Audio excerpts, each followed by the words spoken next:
Australia Sydney আক্রমণের এখনো পর্যন্ত তদন্ত থেকে জানা গেছে এই হামলা কোনো সাধারণ অপরাধ ছিল না, বরং এটি একটি সন্ত্রাসী উদ্দেশ্য সম্পন্ন ঘটনা।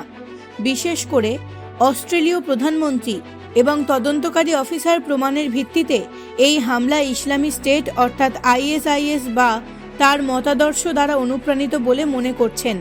পুলিশ হামলাকারীদের গাড়ি থেকে আইএসআইএস এর পতাকা ও কিছু ঘরোয়া বিস্ফোরক উপকরণ উদ্ধার করেছে, যা হামলার পেছনে জঙ্গি মতাদর্শের প্রভাব ইঙ্গিত করে।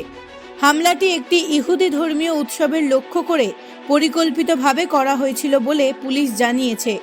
এটি শুধুমাত্র একটি সাধারণ গুলিবর্ষণ নয়, বরং একটি লক্ষ্যভিত্তিক ভয়াবহ সন্ত্রাসী ঘটনা, যেখানে ইহুদি সম্প্রদায়ের লোকজনকে টার্গেট করা হয়েছে। এই হামলার সময় এবং পার্টান দেখে অস্ট্রেলিয়ার প্রধানমন্ত্রীও বলেছেন, এটা সম্ভবত উগ্রবাদী ও আন্তর্জাতিক জঙ্গি মতাদর্শের দ্বারা প্রভাবিত। যদিও তদন্ত এখনও চলমান, এ পর্যন্ত কোনো বড় সন্ত্রাসী গোষ্ঠীর সরাসরি হস্তক্ষেপের প্রমাণ পাওয়া যায়নি। হামলার সময় সাজিদ আকরাম ও তার ছেলে দীর্ঘক্ষণ গুলি চালান এবং এতে খুব দ্রুত মনে হয়েছিল এটি কোনো পরিকল্পিত হত্যাকাণ্ড।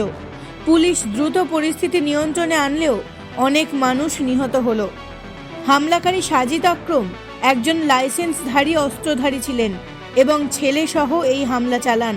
যদিও পুলিশ এটিকে অ্যান্টিসেমিটিক সন্ত্রাস হিসেবে দেখছে, বিভিন্ন প্রমাণের ভিত্তিতে হামলাকারীদের আইএস মতাদর্শে অনুপ্রাণিত বলে মনে করা হচ্ছে। হঠাৎ ঘটে যাওয়া এই হামলায় অন্তত 15 জনের মৃত্যু হয় এবং আরও বহু মানুষ গুরুতরভাবে আহত হন। উৎসবের আনন্দ মুহূর্তের মধ্যেই আতঙ্ক ও বিশৃঙ্খলায় পরিণত হয়। ঘটনাটি অস্ট্রেলিয়া জুড়ে ব্যাপক চাঞ্চল্য সৃষ্টি করে। তদন্তে জানা যায়, সাজিদ আকরাম দীর্ঘদিন ধরে অস্ট্রেলিয়ায় বসবাস করছিলেন। তিনি 1998 সালে সেখানে যান এবং পরে স্থায়ীভাবে থেকে যান। বিভিন্ন সংবাদ মাধ্যমের দাবি অনুযায়ী তার শিকড় ভারতের হায়দরাবাদে হলেও তার নাগরিকত্ব নিয়ে বিভ্রান্তি রয়েছে। ঘটনার সময় তার সঙ্গে ছিলেন তার ছেলে নাদির আকরাম, যাকে হামলার সহযোগী বলে দাবি করা হয়েছে।